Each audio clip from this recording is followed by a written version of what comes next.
share Muncul, Pak. muncul ya. Saya belum nih. Hitam aja atau muncul presentasinya? Hitam. Hitam. Hitam ya. Ini masalah nih. Kayaknya masalah nih. Stop sharing dulu deh. Saya bukanya dari sini aja. Bisa tapi nih.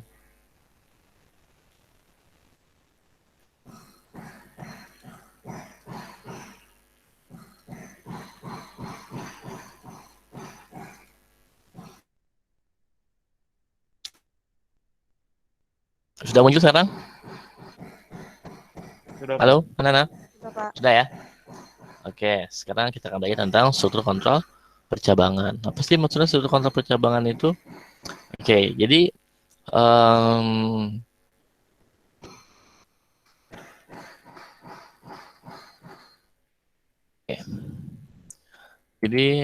materi ini nanti diharapkan nanti kalian bisa memahami percabangan dengan berbagai macam kondisi. Ada yang satu kondisi, dua kondisi, lebih dari dua kondisi, dan percabangan bersarang. Ya. Nah, dan juga nanti kalian diharapkan mampu membuat sebuah kondisi percabangan dalam berbagai kondisi ya, menggunakan bahasa pemrograman Java.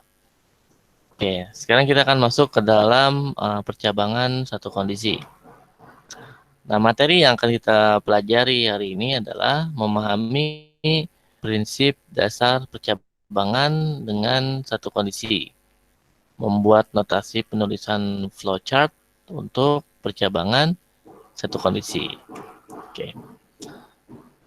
Nah, pada pertemuan sebelumnya, pertemuan awal, kita pernah belajar tentang algoritma. Di mana kalian waktu itu membuat sebuah rancangan algoritma dalam bentuk flowchart. Nah, dalam bentuk flowchart, di mana dalam bentuk flowchart tersebut ada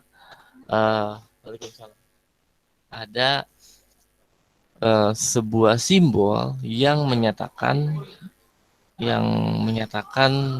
sebuah kondisi atau percabangan. Ada yang tahu simbol apa namanya? Ada yang tahu nggak? Ayo, ada yang masih ingat?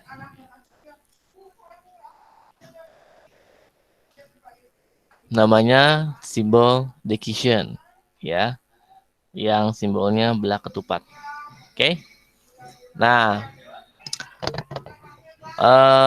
kita akan mengingat kembali tentang percabangan ya. Ada dua komponen utama dalam ekspresi percabangan, yaitu kondisi dan pernyataan ya. Ada kondisi dan ada pernyataan. Kondisi adalah syarat dilakukannya sebuah atau sekelompok pernyataan. Sedangkan pernyataan dalam konteks ini adalah perintah yang berkaitan dengan suatu kondisi. Contohnya, ya, sekarang kita contohkan. Jika saya belajar pemrograman dengan tekun, maka saya akan menjadi programmer yang handal, ya. Ini ada yang masuk nih.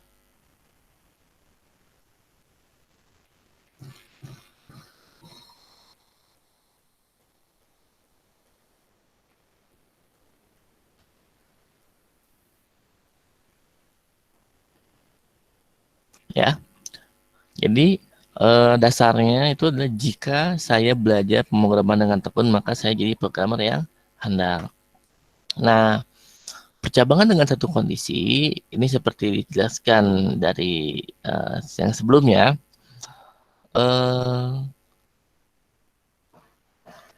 Percabangan dengan satu kondisi, maka akan ada satu kondisi dan akan ada satu pernyataan. Nah, contoh dalam notasi flowchart ini, jadi ada langkah pertama, langkah kedua. Nah, di dalam langkah kedua ini terdapat satu kondisi, ya. Jika kondisi ini menghasilkan ya, maka akan ke dalam pernyataan 1. Jika kondisi ini dinyatakan tidak, maka ke langkah 3. Ya, ini dengan satu kondisi.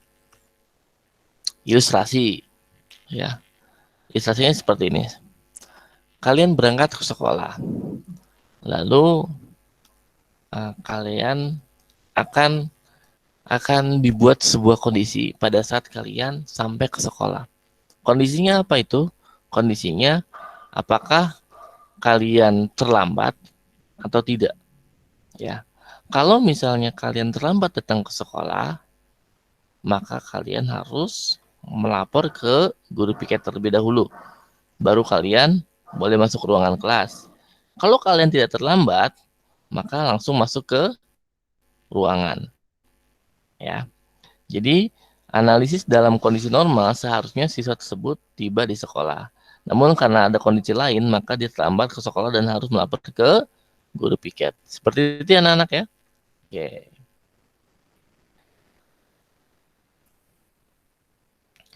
Oke, sekarang percabangan dua kondisi. Ya. Nah, percabangan dua kondisi itu sama notasinya dalam bentuk flowchart itu yaitu decision. Tetapi yang nanti akan ditambahkan adalah kondisinya akan bertambah. Nah, kondisi dan pernyataannya akan bertambah lebih dari satu. Kalau tadi kan satu kondisi, satu pernyataan. Nah, kalau percabangan dua kondisi, berarti satu kondisi, ada dua kondisi, dua pernyataan. Contohnya, secara sederhana kita bisa ilustrasikan dan kalian bisa melihat yang ada di dalam slide ini ya. Nah, jika harga lebih dari 500.000 itu kondisi pertama. Pernyataan yang pertama, maka diskon 20%. Kondisi kedua, jika tidak, maka diskon 0%. Ya. Jadi pasangannya itu adalah ada kondisi pertama, ada pernyataan pertama. Ada kondisi kedua, ada pernyataan kedua. Ya. Ini percabangan dua kondisi. Ya.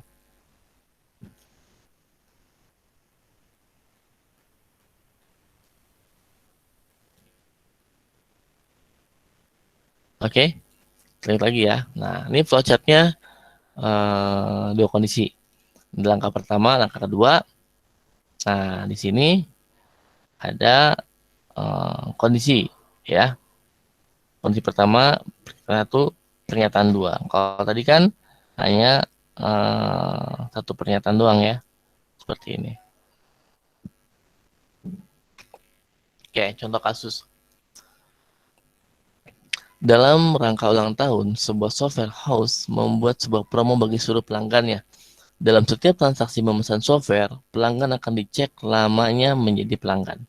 Jika pelanggan telah berlangganan lebih dari 5 tahun, maka diberikan bonus 15% dari harga transaksi. Jika tidak, maka pelanggan hanya mendapatkan diskon 5% dari harga transaksi. Nah, jadi flowchartnya seperti ini. Ya, hitung transaksi, cek pelanggan. Nah, setelah dicek pelanggan, ada sebuah kondisi percabangan.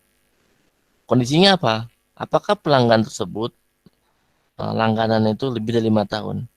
Kalau iya, maka dia mendapatkan diskon 15%. Kalau tidak, hanya mendapatkan diskon 5% saja. Lalu hitung transaksi dikurangi diskon. Seperti itu. Ya, anak-anak ya. Silakan dipahami. Ya, jadi ada satu kondisi ya dan dua kondisi dan dua pernyataan. Ya.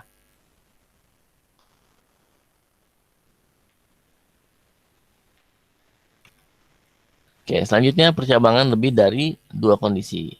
Ya, lebih dari dua kondisi. Notasinya sama, masih menggunakan decision, belah ketupat, ya. Tapi hanya percabangannya lebih dari dua kondisi. Oke. Setelah kalian memahami menggambar flowchart ya dengan satu dan dua kondisi, selanjutnya kalian harus bisa mampu menggambarkan, mengkonsepkan percabangan lebih dari dua kondisi. Nah, secara sederhana, prinsip dasar dari percabangan lebih dari dua kondisi tidak jauh berbeda dengan dua percabangan yang dibahas sebelumnya. Sama saja, tapi ada berbagai macam, ada apa lebih dari percabangan lebih dari kondisi. Nah, seperti ini. Ya, langkah pertama, langkah kedua. Ada kondisi pertama, ada kondisi kedua, ada kondisi ketiga, sampai kondisi N. Gitu ya. Dalam setiap kondisi, itu ada ya dan tidak. Kalau misalnya ya, kondisi pertama ya, maka akan muncul masuk ke dalam pernyataan pertama, ya, lalu ke langkah ketiga. Selanjutnya, kondisi kedua, pernyataan kedua, dan lalu ke pernyataan. Kalau ya, kalau kondisi ketiga, kondisi duanya tidak, maka masuk ke kondisi ketiga. Kalau ya, maka ke pernyataan tiga, lalu ke langkah ketiga. Kalau tidak, kondisi ketiga sampai seterusnya sampai ke kondisi ke N. Nah, ilustrasi seperti ini. Sebuah bank menetapkan tarif biaya administrasi berdasarkan kartu ATM yang digunakan. Untuk kartu ATM jenis Platinum, biaya administrasinya bulanannya adalah 20.000. Untuk kartu ATM jenis Gold, biaya administrasinya bulanan adalah 15.000. Untuk kartu ATM jenis Silver, biaya administrasi bulanannya itu adalah 10.000. Dan untuk kartu ATM jenis standar, biaya administrasinya itu Rp5.000. Jadi kita lihat tabelnya ya, ada 4 kondisi, premium, gold, silver, dan pernyataannya itu ada admin 20.000, admin 15.000, admin 10.000, dan admin Rp5.000. Nah, nanti flowchartnya seperti ini. Cek kartu ATM, apakah kartu tersebut premium? Kalau iya, dia akan dikenakan biaya admin 20.000. Oh, dia bukan premium. Tidak. Nah, dicek lagi. Apakah kalau iya, dia nanti akan kena biaya admin 15.000. Kalau tidak, dicek lagi apakah silver. Oh iya, kalau kalau ya berarti kena biaya admin 10.000. Kalau tidak, apakah standar? Nah, berarti kalau bukan silver, kalau bukan premium, bukan gold, bukan silver, berarti standar. Nah, kalau standar berarti biar kena biaya adminnya Rp5.000. Ya, seperti itu. Nah, selanjutnya percabangan bersarang nested branching. Ya, nested branching itu bersarang. Jadi dalam suatu kondisi ada kondisi lagi. Ya, oke. Nah, pernahkah kalian mendapatkan sebuah kondisi yang masih memerlukan persyaratan? Nah, kondisi ini sering terjadi. Misalnya ketika terdapat beberapa kelompok kriteria yang kemudian dikelompokkan lagi. Dalam materi ini lebih kompleks dibandingkan dengan pertemuan sebelumnya. Jadi sehingga dibagi dalam dua tatap muka. Pada tatap muka pertama, pemahaman konsep dan contoh kasus akan lebih ditekankan. Sementara pada pertemuan kedua diharapkan kalian sudah mampu merumuskan model percabangan bersarang dari peristiwa sehari-hari. Oke. Nah, konsep dasarnya itu adalah, nah dia masuk. Konsep dasarnya itu adalah sebagai percabangan dalam percabangan. Tadi saya sudah katakan ya. Dari dalam kasus ini terdapat percabangan ditandai dengan adanya sebuah kondisi K dan pernyataan P yang membedakan dengan percabangan sebelumnya dan pernyataan P. Percabangan ini dikondisikan KN dan pernyataan PN yang menjadi hanya akan dieksekusi jika kondisi K terpenuhi. Contohnya dalam flowchart seperti ini. Langkah pertama, ada sebuah kondisi satu. Ya, kondisi satu ini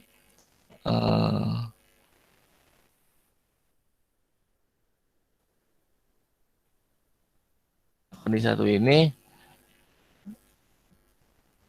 satu ini ada sebuah kondisi ya.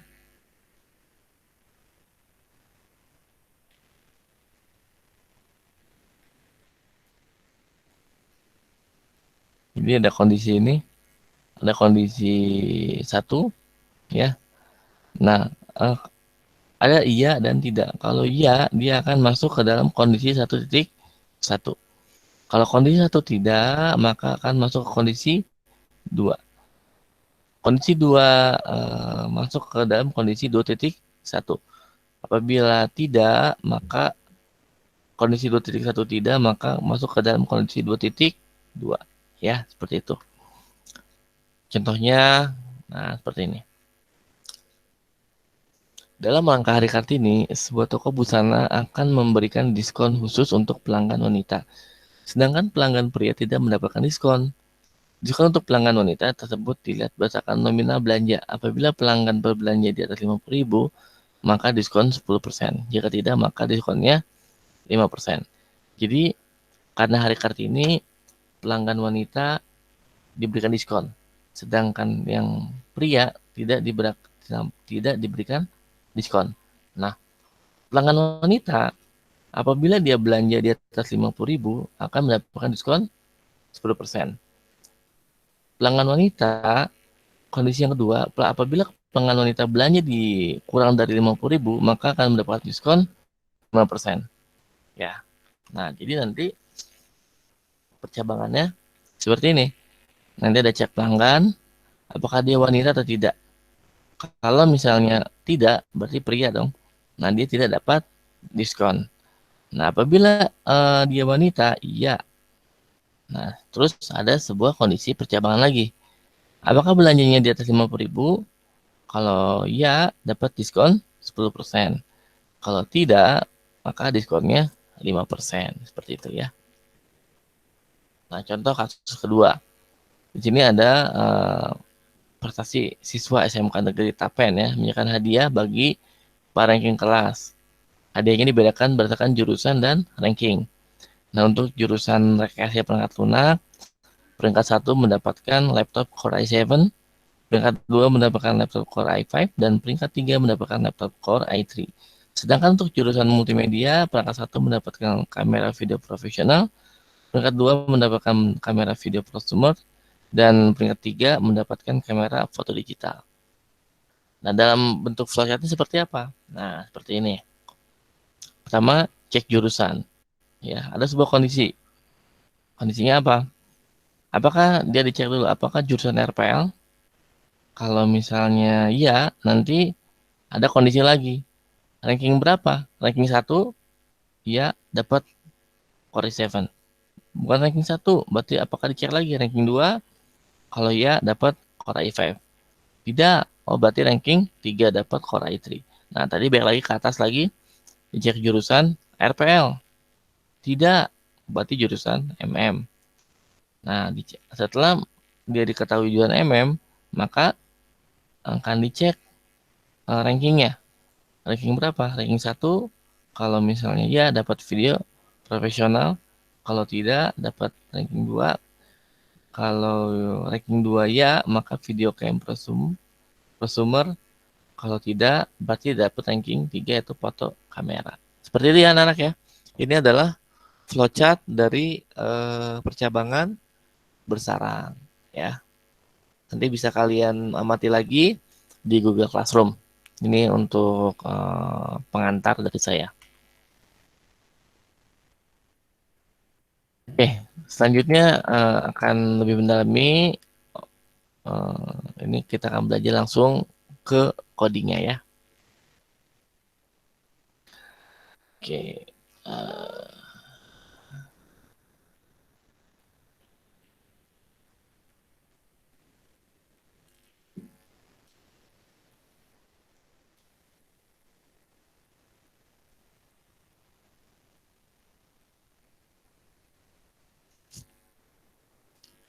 Jadi anak-anak dalam struktur kontrol percabangan ini yang tadi ada yang satu kondisi, dua kondisi, lebih dari dua kondisi dan bercarang, itu kita menggunakan namanya statement, itu adalah statement if. Itu statement if. Muncul ini PDF yang saya yang saya share anak-anak. Muncul ya. Muncul, Kak. Jadi diharapkan tujuan pembelajaran daring sekarang itu kalian nanti mampu memahami dan menggunakan struktur keputusan ya, if, else, switch, dan membuat blok code yang akan nanti dieksekusi. Jadi sekarang kita akan belajar tentang struktur kontrol keputusan atau percabangan. Nah, struktur kontrol keputusan atau statement dari Java yang mengizinkan user untuk memilih dan mengeksekusi blok code dan mengabaikan blok code yang lain. Nah, itu dari percabangan ya. Jadi di saat ada sebuah kondisi yang memenuhi syarat dari nilai tersebut, maka program akan mengabaikan blok code yang lain. Kayak yang pertama itu ada statement if, yaitu percabangan dengan satu kondisi. Nah, statement menentukan sebuah statement atau blok code yang akan dieksekusi jika dan hanya jika persyaratan boolean atau boolean statement bernilaikan true. Maksudnya apa statement? Nah, kita lihat dulu. Kita lihat dulu struktur dari statement if di sini ya. Nah, di sini ada statement if namanya boolean expression ya. Namanya boolean expression. Di sini ada if kurung buka boolean expression. Kurung tutup, lalu di bawahnya ada statement. Sekarang saya akan jelaskan dan sebelum saya akan jelaskan saya akan bertanya kepada kalian. Boolean expression itu apa sih? Ada yang tahu nggak? Tipe data boolean. Kalau tipe data boolean itu kemarin kita belajar nilainya itu apa? 2, Pak. 0 sama 1 doang. Ya, betul ya.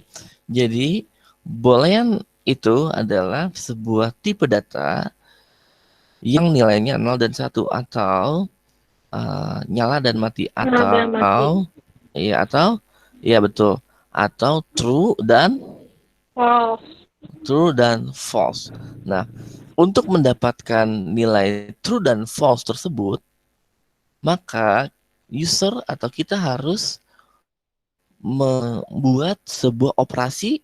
Ada yang masih ingat operasi apa namanya? Operasi namanya operasi relasi. Ya, operasi relasi itu yang tandanya gimana simbolnya? Ya, ada yang masih ingat nggak? Operasi relasi itu yang simbolnya. Membandingkan apa ya? Ya, tepat sekali.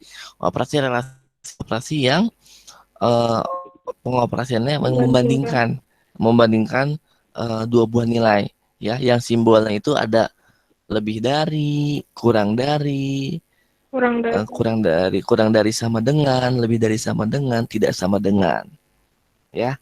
Nah, ini statement itu adalah statement kalau yang kemarin itu yang sistem out PLN yang akan dicetak ke layar kondisinya ya. Sorry, pernyataannya. Jadi if boolean expression ini adalah kondisinya ya, kondisinya. Kalau yang statement ini adalah pernyataannya ya.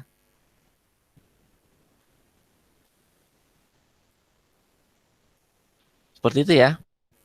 Jadi tadi ada jadi jika if itu kan jika ya. Jadi bahasanya jika berekspresinya jika saya rajin belajar statementnya pernyataannya maka saya akan pintar seperti itu. Ya, ini jadi ini struktur penulisan boolean expression ya. Nah, ini flowchart dari statement if yang satu percabangan. Oke. Sekarang kita akan buat project menggunakan satu percabangan ya. Kita buat dulu di sini.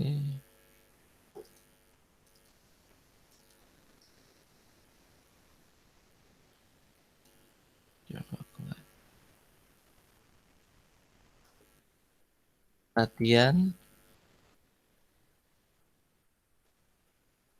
if satu percabangan ya.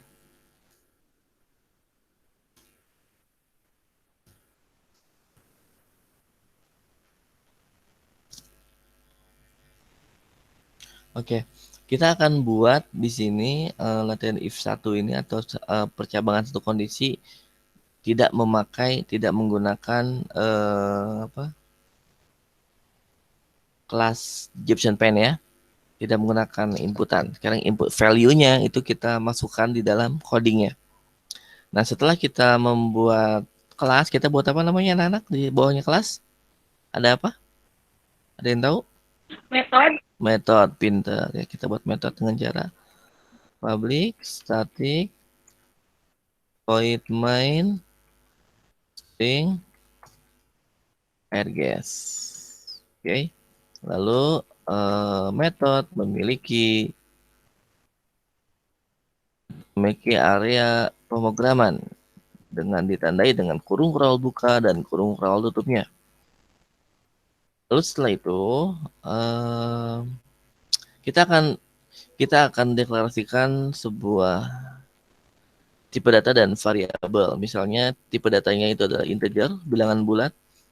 Variabelnya itu adalah nilai. Misalnya nilai ujian. Nilai ujiannya misalnya 80. Lalu di sini ada kita tuliskan lagi integer KM, ya, kriteria ketuntasan minimum. Itu misalnya 75. Ya. Nah, kita akan membuat kondisi di mana apabila nilai ujiannya itu lebih dari 75, maka dia lulus, ya, dengan menggunakan percabangan satu kondisi. Tadi kita lihat strukturnya gimana tadi, struktur codingnya. Struktur codingnya tadi gimana?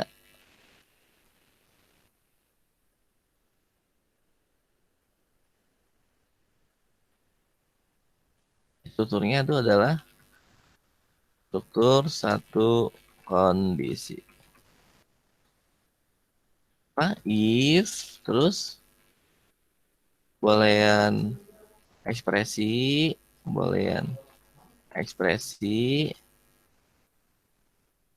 ya, boolean ekspresi,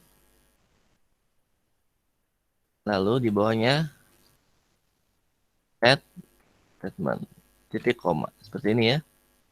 Oke, sekarang kita praktekkan. If, nah, jadi apa kondisinya? Jika nilai ujian lebih dari 75, maka dia pernyataannya, statementnya lulus, ya. Jadi jika if nilai ujian lebih besar dari KKM, ya, kurung buka, maka sistem titik out titik println, maka dia lulus, ya, seperti ini. Nah, kira-kira kalau saya jalankan hasilnya apa nih? Hasilnya apa? Dari program ini kira-kira.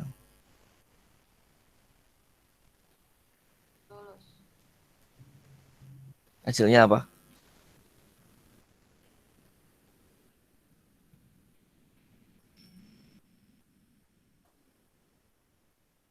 Hasilnya?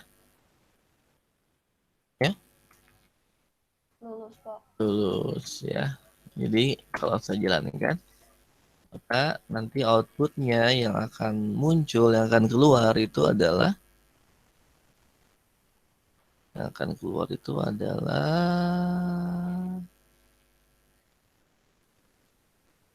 lulus, ya. Nah, ini lihat ya. Ini adalah lulus. Kenapa bisa lulus? Sekarang kita lihat. Jika nilai ujian, variabel nilai ujian ini, ya, nilainya berapa? Variabel nilai ujian 80. Jika nilai ujian 80. 80 ya lebih besar dari KKM-nya, KKM-nya berapa? 75, maka dia lulus. Sekarang kita 75. lihat, iya. Sekarang kita lihat nilai ujiannya berapa? 80. 80 lebih besar daripada KKM. Maka hasilnya true atau false?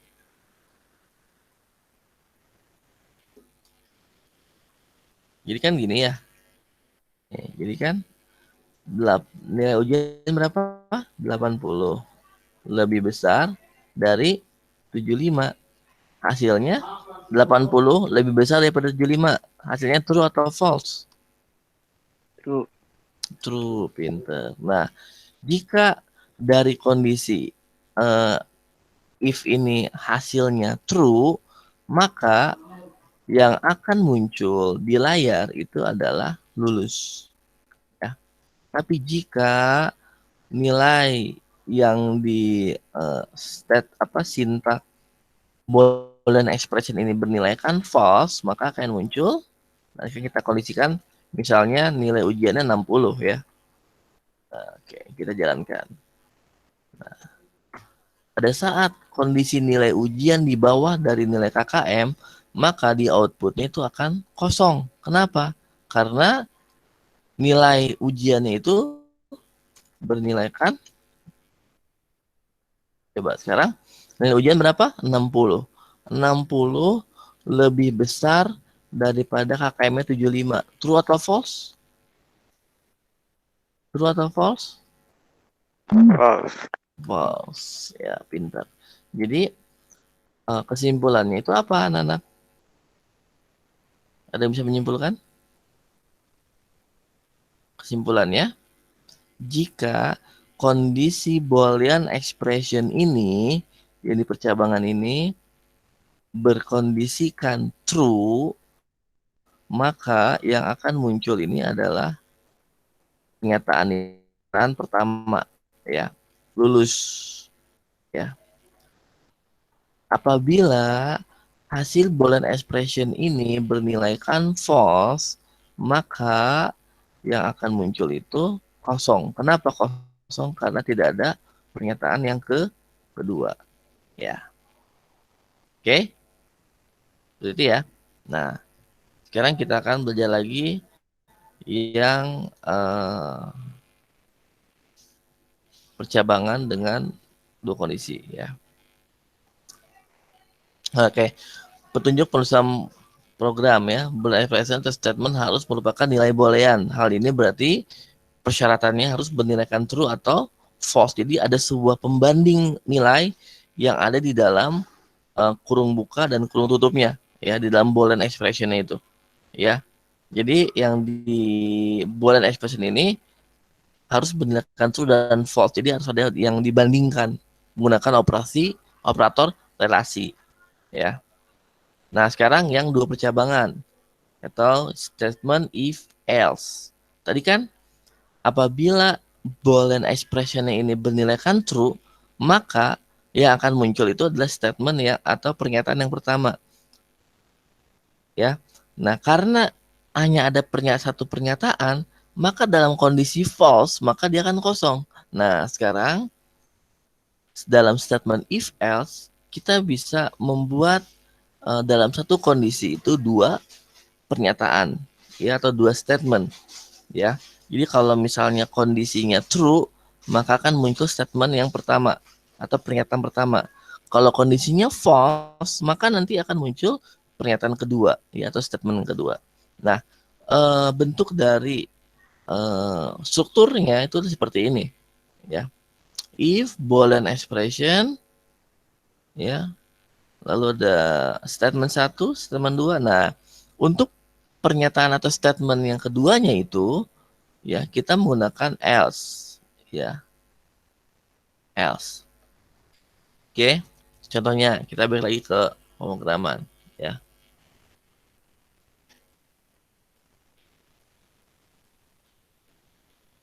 Oke, sekarang new Java class, misalnya latihan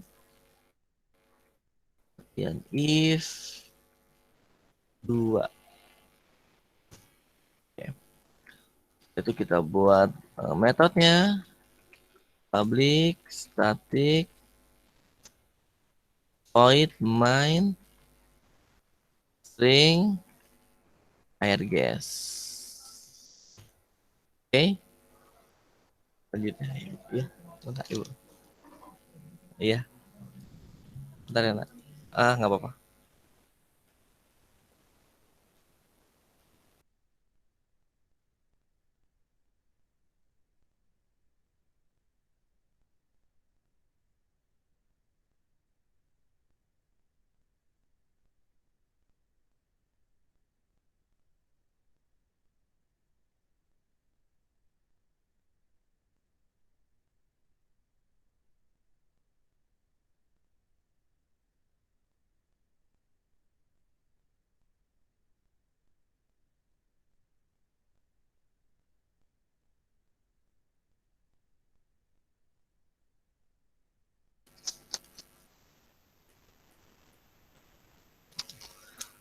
Oke, kita balik lagi ya. Oke, di sini kita akan buat misalnya kita akan kembangkan lagi ya tadi satu nilai. Sekarang kita akan kembangkan misalnya dalam beberapa nilai dan kita kembangkan ya, bentar lagi ya beres. Ada penyebelahan, ada operasi aritmatika dan operasi relasi ya, percabangan. Contohnya gini. Ada nilai ini ada satu aja deh. Dia bentuknya nilai integer. Nilai 1. Nilai bahasa Indonesia lah. Bahasa Indonesia. Dengan 90 titik koma.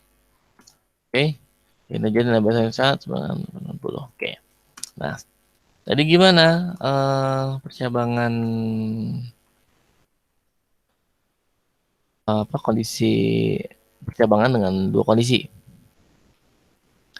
If boolean ekspresi ya. Ini ada statement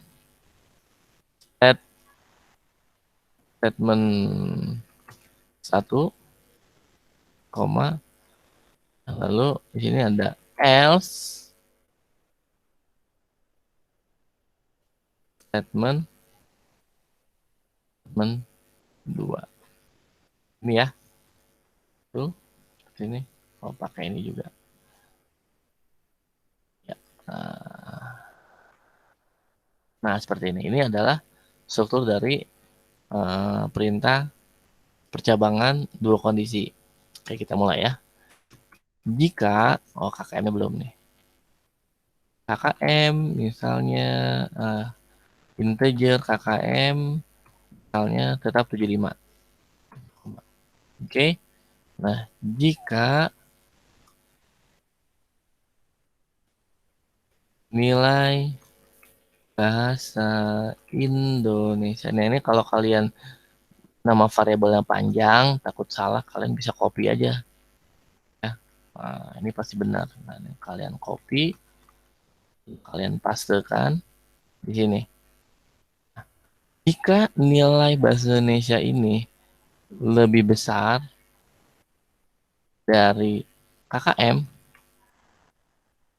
ya sebenarnya ini kita bisa manggil variabel atau kita bisa langsung memasukkan angka 75 juga bisa seperti ini.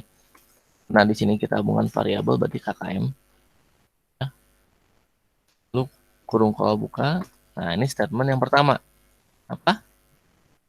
Sistem titik out titik print ln. Sistem titik out titik print ln. Ini jika kondisi if ini tadi bernilaikan true, maka akan muncul statement yang ini ya. Jadi di sini statement pernyataan itu adalah lulus, titik, koma. Oke.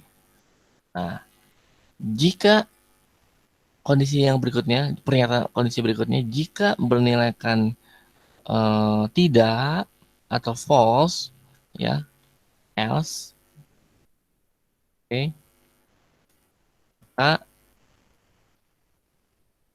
apa ya?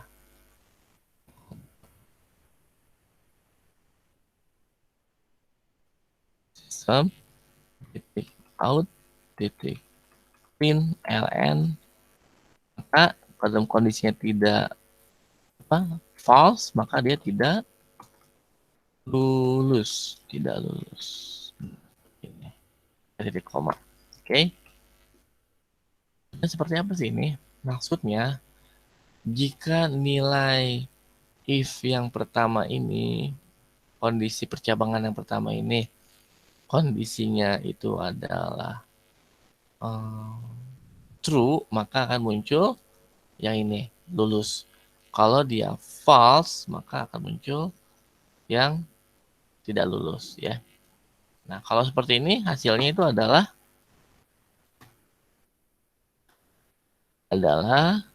lulus. Tapi kalau misalnya nilai bahasa Indonesia ini kita masukkan di bawah 75, misalnya 60, maka hasilnya itu adalah tidak lulus, ya. Tidak lulus. Seperti itu anak-anak ya. Paham ya? Nah, sekarang ini pertanyaan. Pak, mau nanya, Ya, Pak. ya gimana? Kan kata Bapak KKM-nya bisa diganti 75. Mm-mm. Berarti kalau nggak ada input KKM bisa dong, Pak? Bisa. Maksudnya mau dihapus nih? Nggak Iya, apa-apa. input Ini saya hapus nih. yang Input KKM-nya KKM nih, ya saya hapus. Nah, seperti ini. Nah, kan akan error nih. If nilai bahasa Indonesia lebih besar KKM. KKM-nya maksudnya apa nih? Variabelnya mana? Tadi kan udah deklarasiin, tuh saya hapus. Nah, dia kan nyari-nyari nih, Pak. Jadi error, cinta error. Nah, kita kalau seperti ini, baru kita masukkan, Bapak 75. Nah, bisa seperti ini. Jadi, dalam kondisi Boolean ini, Boolean expression ini, yang membandingkan nilai ini, kita bisa memanggil variabel yang sudah memiliki nilai, atau kita bisa langsung memasukkan nilai angka, ya, digit numeriknya. Contohnya nilai bahasa Indonesia kan ini variabel. Kita bisa langsung masukkan di sini 60 gitu. 60. Jadi kalau nggak ada input nilai bahasa Indonesianya juga bisa ya, Pak? Bisa. Iya. Ya, ya. Benar seperti ini bisa. Ya, jadi bisa memanggil variabel ya dengan yang sudah memiliki nilai, atau kita bisa langsung membandingkan nilai langsung, nilai angka langsung gitu. Berarti kalau ada tugas dari Bapak yang disuruhin kayak gini nggak apa-apa, Pak? Ya tergantung dari soalnya. Misalnya, Oke. soalnya nanti misalnya bahasa percabangan nilai ujian gitu kan. Nah, berarti kan ada sebuah variabel yang mewakili dari nilai-nilai ujian tersebut, nilai misalnya nilai bahasa Indonesia, nilai matematika gitu ya. Nanti bisa dikembangkan misalnya rata-rata nilai. Kalau misalnya rata-rata nilainya lebih di atas 80, nanti KKM-nya 60 misalnya, berarti kondisinya lulus gitu. Kalau tidak, berarti tidak lulus, seperti itu. Ya. Nah, oke. Nah, tadi saya katakan, saya jelaskan lagi sedikit ya. Nilai bahasa Indonesia di sini 75. Nah, sedangkan KKM itu 75. Kira-kira lulus atau tidak nih? Kosong. Ya? Lulus atau tidak? Tidak lulus. Kenapa bisa tidak lulus? Nilainya Sekarang nilai bahasa Indonesia berapa? 75. Ya. 65. Terus KKM-nya 75. Nah, kondisinya kita lihat ini. Ini tandanya Harusnya apa? Harusnya angka sama 76 ke dengan. atas. Ya? Iya. Harusnya ditambah dengan Harusnya sama nilai dengan. bahasa Indonesia. Hah, Sama gimana dengan, gimana? iya. Ya, jadi harus ada sama dengan. Kenapa? Coba kan kita lihat ya. Sama dengan. Nilai bahasa Indonesia 75. Ya, nilai bahasa Indonesia 75. HKM-nya 75. Nah, kan kalau kita bahasakan dengan bahasa manusia ya, 75 lebih besar dari 75. 75 lebih besar dari 75. Ya, hasilnya pasti false Oh, gitu ya. Nah, apabila kalau kita tambahkan sama dengan, nah, nanti maksudnya akan berbeda. 75 atau lebih besar atau sama dengan 75. Nah, berarti di sini nilainya akan lulus. Nah, seperti ini. Ya.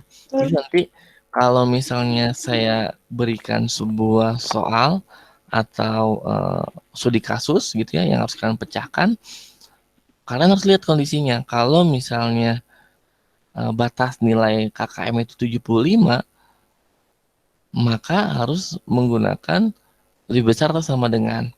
Ya kenapa? Coba kalian, saya kasih ada ujian nih, pemrograman dasar. KKM itu 75. Kalian dapat 75. Tapi saya nyatakan nggak lulus. Kan sakit hati ya. Kan nggak mau dong seperti itu. Pak, saya dapat 75 pas batas maksimum, batas maksimum minimum gitu kan. Nah, kenapa pada saat lihat oh ternyata sistem saya salah, saya kurang memberikan sama dengan seperti itu. Saya harusnya memberikan sama dengan yang nantinya kalau kamu dapat 75 ya berarti kamu lulus karena kamu sudah memenuhi standar gitu ya. Berarti anak-anak ya. Oke, udah 45 menit iya Pak. kita sudah belajar. Ngerti Pak. Oke.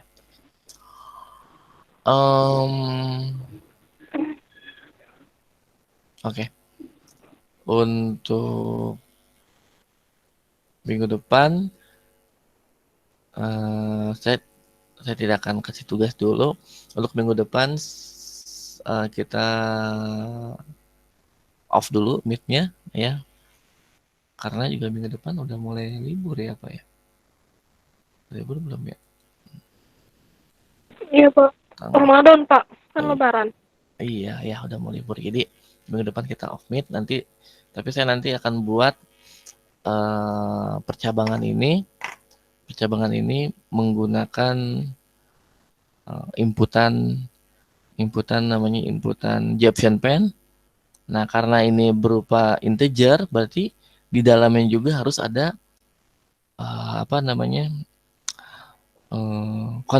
konversi dari tipe data integer ke dalam string karena kan Jaption Pen hanya menerima inputan string ya, jadi harus konversi ke nilai integer yang nantinya akan dipakai untuk membandingkan nilai di dalam Boolean expression ya, seperti itu anak-anak ya. Jadi untuk pertemuan daring hari ini saya cukupkan sekian. Dan saya juga sudah menambahkan di Google Classroom kalian di pemrograman dasar itu materi tentang struktur kontrol percabangan. Ya, nanti kalian pelajari dan presentasinya juga kalian pelajari ya. Presentasinya juga nanti buat tambahan materi pengetahuan kalian di saat nanti ujian ulangan harian dan ulangan kenaikan kelas ya. Oke anak-anak mungkin itu saja yang bisa saya sampaikan, kurang lebihnya mohon maaf. Akhir kata dari saya, wassalamualaikum warahmatullahi wabarakatuh.